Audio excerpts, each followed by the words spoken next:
The Philistines gathered all their forces at Aphek, and Israel camped by the spring of Jezreel. As the Philistine rulers marched with their units of hundreds and thousands, David and his men were marching at the rear with Achish. The commanders of the Philistines asked, "What about these Hebrews?" Achish replied, Is this not David, who was an officer of Saul, king of Israel? He has already been with me for over a year, and from the day he left Saul until now I have found no fault in him.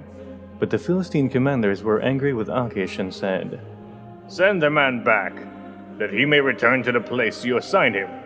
He must not go with us into battle, or he will turn against us during the fighting. How better could he regain his master's favor by taking the heads of our own men? Isn't this the David they sang about in their dances? Saul has slain his thousands, and David his tens of thousands." So Achish called David and said to him, As surely as the Lord lives, you have been reliable, and I would be pleased to have you serve with me in the army. From the day you came to me until today, I have found no fault in you. But the rulers don't approve of you. Now turn back and go in peace. Do nothing to displease the Philistine rulers." "But what have I done?" asked David. "What have you found against your servant from the day I came to you until now? Why can't I go and fight against the enemies of my lord the king?" Achish answered, I know that you have been as pleasing in my eyes as an angel of God. Nevertheless, the Philistine commanders have said, He must not go up with us into battle. Now get up early along with your master's servants who have come with you, and leave in the morning as soon as it is light."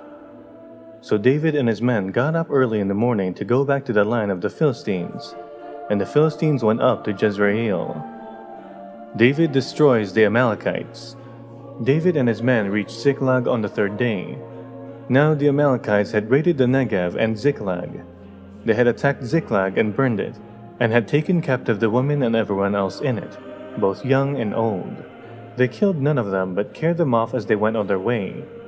When David and his men reached Ziklag, they found it destroyed by fire, and their wives and sons and daughters taken captive. So David and his men wept aloud until they had no strength left to weep. David's two wives had been captured, Ahinoam of Jezreel and Abigail, the widow of Nabal of Carmel. David was greatly distressed because the men were talking of stoning him. Each one was bitter in spirit because of his sons and daughters. But David found strength in the Lord his God. Then David said to Abiathar the priest, the son of Ahimelech, "Bring me the ephod." Abiathar brought it to him, and David inquired of the Lord, "Shall I pursue this raiding party? Will I overtake them?" "Pursue them," he answered. "You will certainly overtake them and succeed in the rescue." David and the 600 men with him came to the Besor valley, where some stayed behind. 200 of them were too exhausted to cross the valley, but David and the other 400 continued the pursuit.